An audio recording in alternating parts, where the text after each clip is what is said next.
Hi everyone, my name is Erica Moy, the Assistant Operations Coordinator here at Accessibility Medcare, and in this video I'll be going over Shared Village. This teaching session is one module of your required annual AAMC training. For those of you who are unfamiliar with Shared Village is Accessibility Medcare's online documentation system where you submit your hours and notes after each working session. In this video, I'll be navigating you through the Shared Village site and how you'll be submitting your hours and notes. Before we get started, it's important that you're aware of the 4 must-dos. There are 4 tasks you must complete in Shared Village in order for your hours to be processed to payroll. Number 1 is to submit your hours in Shared Village on time. We do a bi-weekly pay period, so always make sure your hours are submitted within that pay period. I highly encourage you all to submit near the end of your working session so that 1, your hours and notes are fresh in your mind, and 2, you don't forget. Number 2, always be sure to complete a transportation log if you drive your students during IISS or TI hours. Number 3, always be sure your notes are completed, talking about what you did with your student that day, what goals were touched upon, and how the student performed overall. And lastly, always be sure your submissions are signed off by a team leader if you work with your student at the TI Center, or if you work with your student at home, be sure it's signed off by the parent.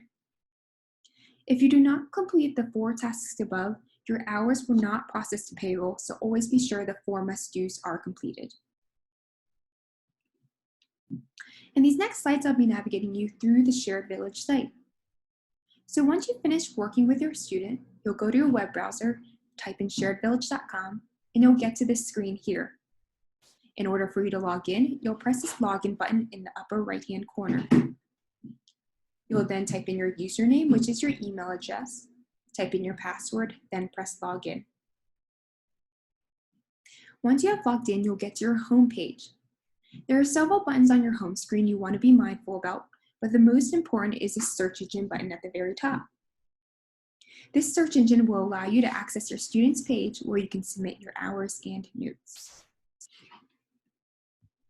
As an example, I'll be showing you how to submit hours and notes for student Austin Kim. In the search engine, you will first type in the student's last name. In this case, I have typed in Kim, and of course, if you work with a different student, you'll simply type their last name in the search engine. After clicking on the student's name, you'll get to this screen. At the very top, you can find the student's date of birth and age.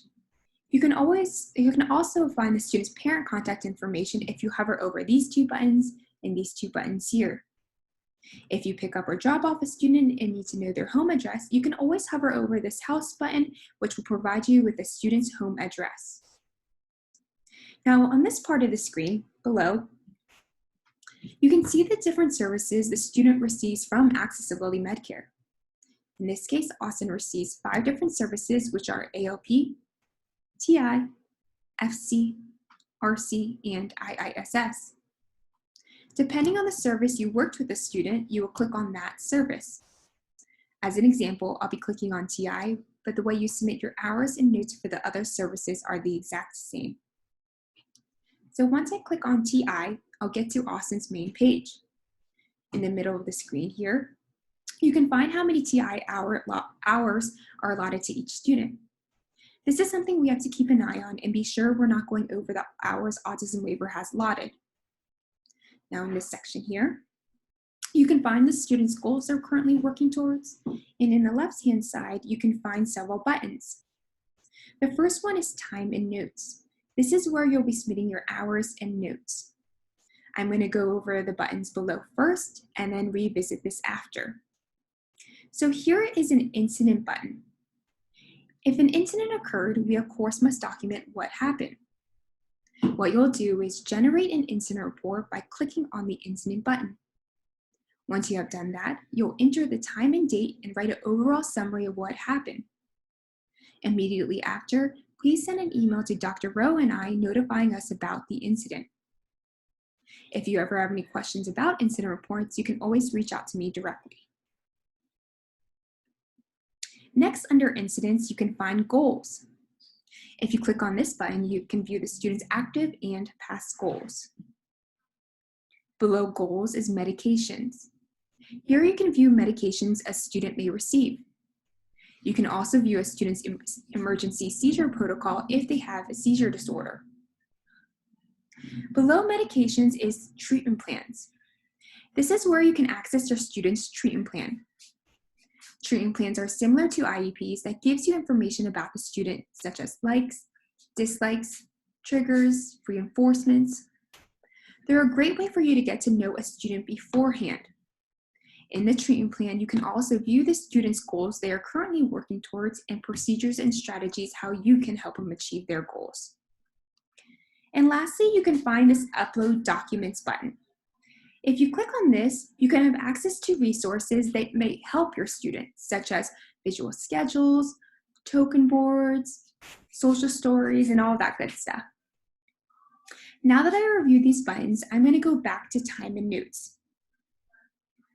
In order for you to submit your hours and notes, you'll click on the time and notes button.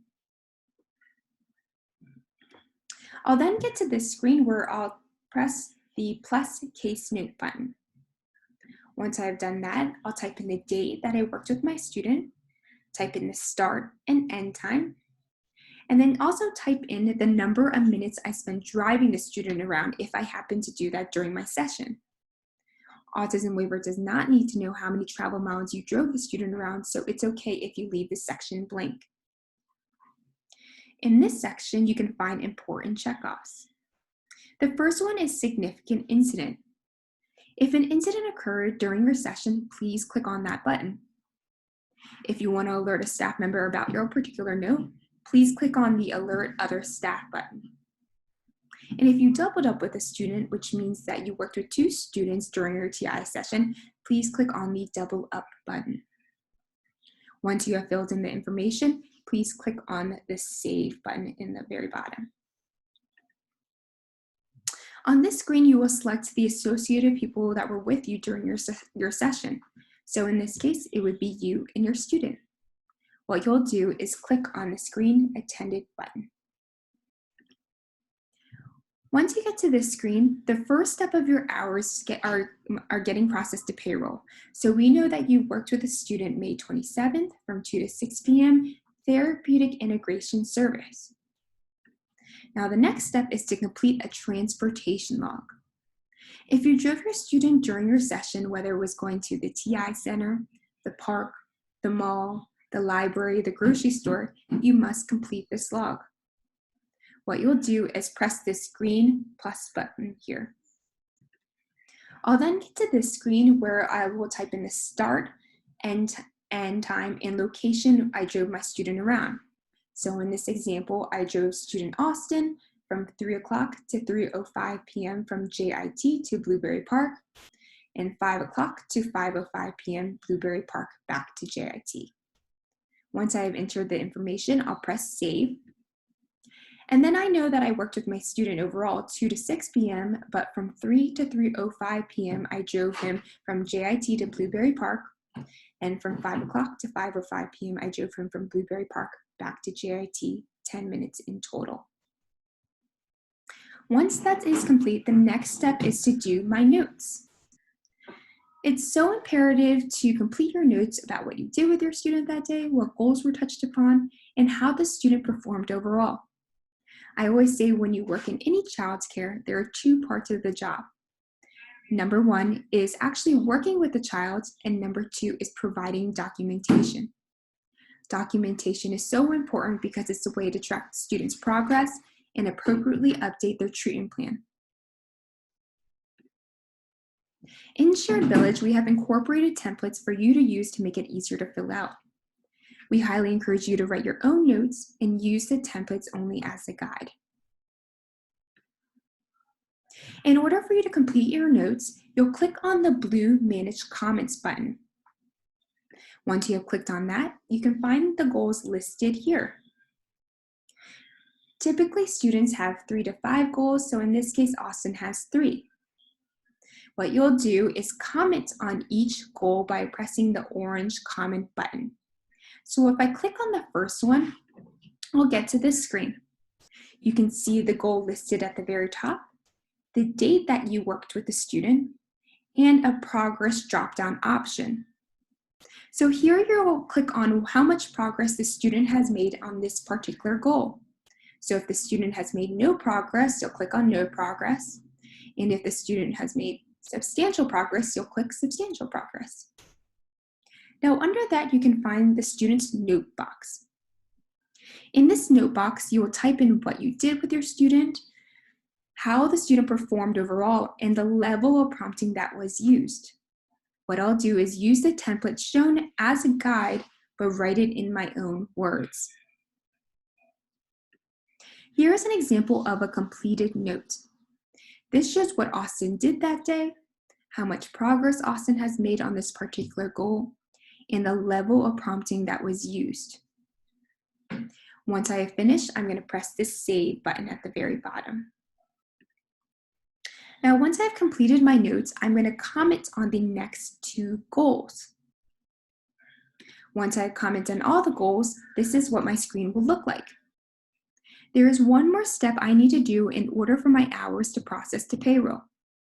This next step is retrieving a signature from a team leader or a parent.